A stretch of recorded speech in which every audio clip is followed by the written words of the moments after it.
ternyata Indonesia juga punya desa-desa unik yang gak bakal kamu temuin di negara lain. Di video kali ini, kita akan jalan-jalan mengenal 10 desa paling unik di Indonesia yang ceritanya bukan cuma bikin tercengang, tapi juga membuka wawasan kita tentang bagaimana manusia bisa beradaptasi dengan lingkungan dan kepercayaan mereka. Penasaran desa mana aja yang masuk daftar? Yuk langsung aja kita mulai. Nomor 10, desa yang hujan setiap sore, Kuatisore, Papua. Kalau Bogor disebut kota hujan, maka desa Kuatisore di Kabupaten Nabire, Papua bisa dibilang lebih ekstrim lagi. Di sini, hujan hampir selalu turun di sore hari, bahkan saat musim kemarau sekalipun.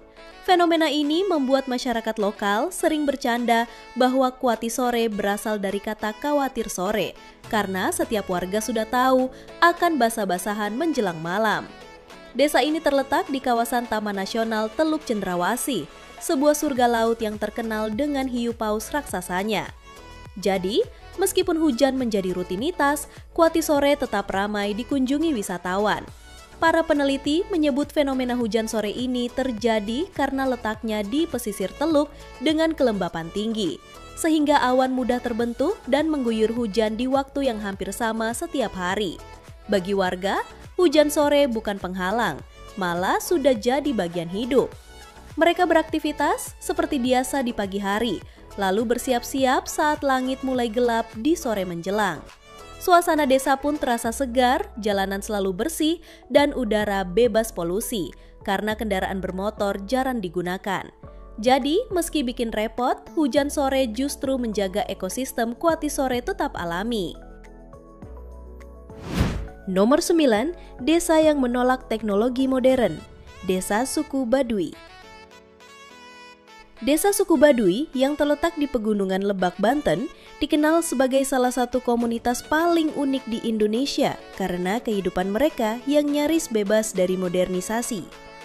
Mereka secara tegas menolak teknologi seperti listrik, kendaraan bermotor, dan ponsel, memilih hidup sederhana sesuai ajaran leluhur. Bahkan konon, pesawat dilarang melintas di atas wilayah Baduy, terutama di kawasan Baduy Dalam, di mana segala bentuk teknologi, termasuk kamera digital, dilarang keras. Akibatnya, kita tidak bisa benar-benar melihat seperti apa perkampungan mereka kecuali datang langsung ke sana. Rumah-rumah Baduy dibangun dari kayu dan bambu dengan atap rumbia, sementara pakaian tradisional menjadi identitas kuat mereka. Baduy Dalam memakai kain putih polos sebagai simbol kesucian dan keterikatan pada adat. Salah satu keunikan paling menonjol adalah jembatan pohon yang menghubungkan daerah sulit dijangkau. Jembatan-jembatan ini dibuat dari batang pohon yang ditanam dan diikat sedemikian rupa hingga kuat menahan beban, menjadi akses vital melintasi sungai dan lembah. Selain fungsi praktis, jembatan ini juga menunjukkan harmoni Baduy dengan alam, menggunakan bahan alami tanpa merusak lingkungan sekitar. Selain itu, masyarakat Baduy menjalankan sistem sosial dan ekonomi yang khas.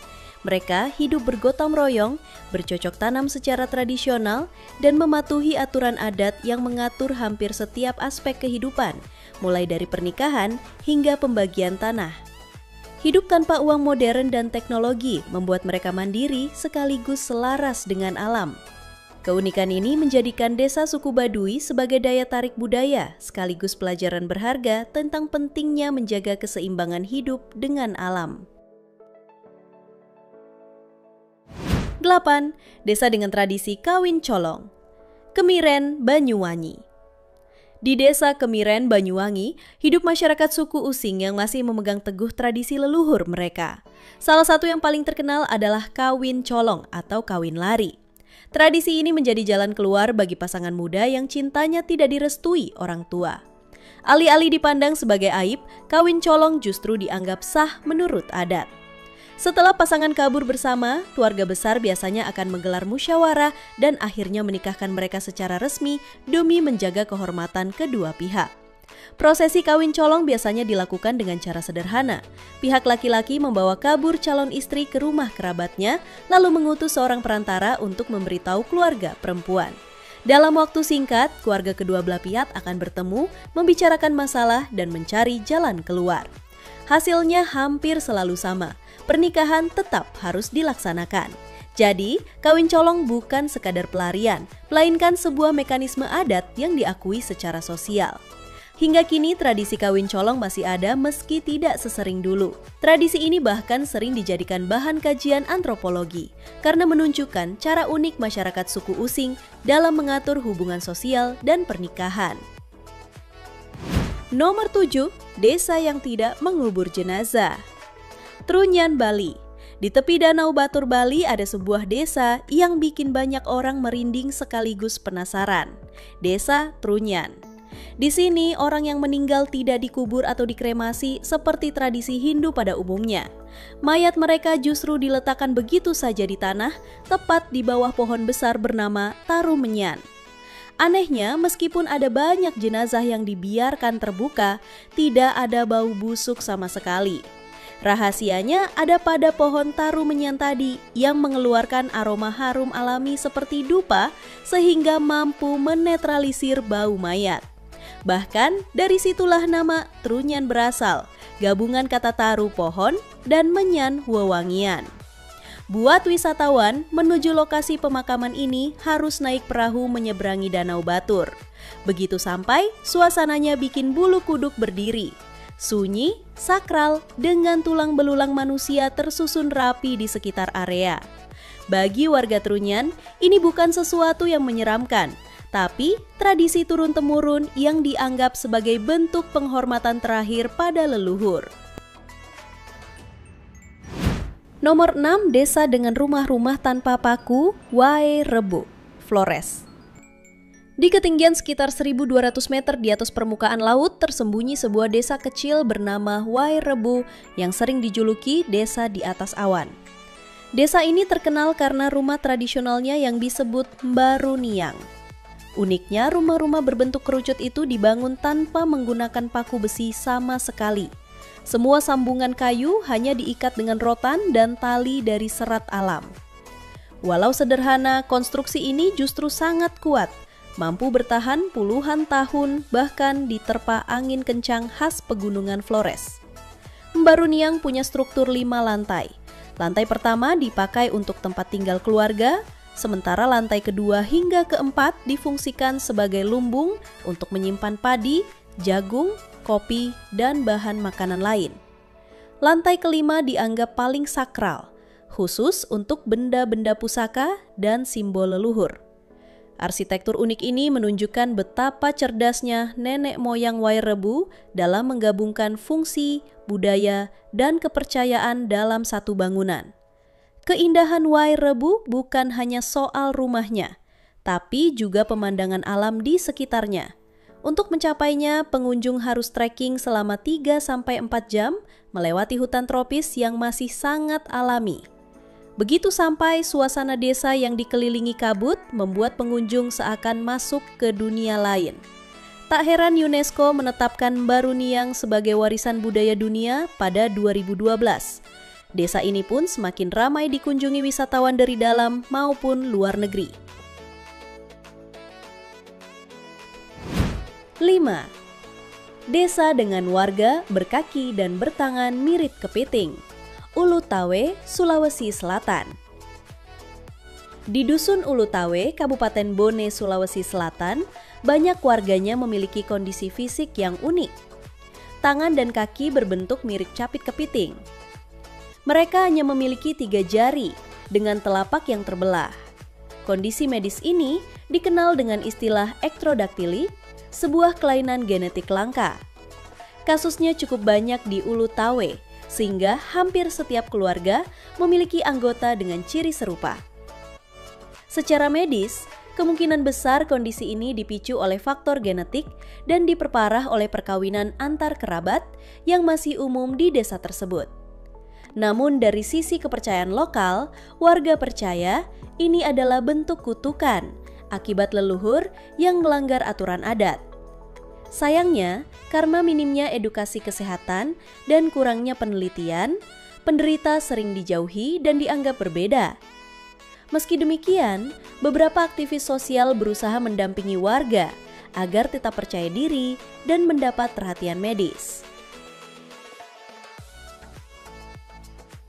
Nomor 4, suku bermata biru asli Indonesia, Buton, Sulawesi Tenggara. Jika di Lamno, Aceh, sebagian warganya bermata biru atau coklat karena merupakan keturunan bangsa Portugis yang pernah singgah ratusan tahun lalu, maka berbeda halnya dengan masyarakat di Pulau Buton, Sulawesi Tenggara. Di sana, fenomena mata biru muncul bukan karena pengaruh keturunan asing, melainkan murni faktor genetik alami. Keunikan ini membuat banyak orang tercengang, sebab mata biru terang yang biasanya identik dengan orang Eropa justru ditemukan pada wajah-wajah asli Indonesia. Fenomena langka ini bukan karena lensa kontak atau perkawinan silang, melainkan bawaan genetik yang diwariskan turun-temurun di kalangan warga Buton. Menurut para ahli, kondisi unik ini disebut Waardenburg Syndrome, kelainan genetik langka yang bisa memengaruhi pigmen warna mata, rambut, bahkan kulit. Namun, di Buton, fenomena ini dianggap sebagai sesuatu yang istimewa, seolah menjadi identitas khas masyarakat setempat. 3. Desa yang warganya menolak kasur, Dusun Kasuran, Sleman. Ada satu dusun kecil di Sleman, Yogyakarta yang warganya tidak tidur di atas kasur. Namanya Dusun Kasuran. Sejak dulu hingga sekarang, hampir semua penduduk memilih tidur di atas dipan bambu atau tikar pandan. Larangan menggunakan kasur konon berasal dari cerita sejarah ketika Sunan Kalijaga sedang berdakwah. Dikisahkan beliau pernah singgah di dusun ini, diberi kasur untuk beristirahat, lalu ketika bangun justru berpesan agar warga tidak lagi memakai kasur. Sejak itu, aturan tak tertulis tersebut dipatuhi turun-temurun. Bahkan mereka percaya bahwa orang yang melanggar bisa mendapat musibah, mulai dari sakit, kerasukan, hingga mengalami kejadian aneh. Banyak kisah diceritakan, termasuk pengalaman para pendatang yang mencoba tidur dengan kasur, lalu mengalami gangguan supranatural. Karena itulah, masyarakat lebih memilih tetap berpegang teguh pada pesan leluhur. Uniknya, kebiasaan tidur di dipan atau tikar ternyata memberi manfaat kesehatan. Dokter menyebut tidur di permukaan keras bisa menjaga postur tubuh lebih baik dan mencegah nyeri punggung. Jadi tanpa disadari, kebiasaan warga Kasuran bukan hanya melestarikan tradisi, tapi juga memberi efek positif untuk tubuh mereka. 2. Desa yang membuat rumah dari kotoran sapi, Sade, Lombok. Desa Sade di Lombok memiliki rumah adat yang unik karena dibangun dari bahan-bahan alami khas. Atap rumah terbuat dari ilalang, dan setiap rumah dibangun di atas pondasi batu rendah untuk melindungi dari air hujan.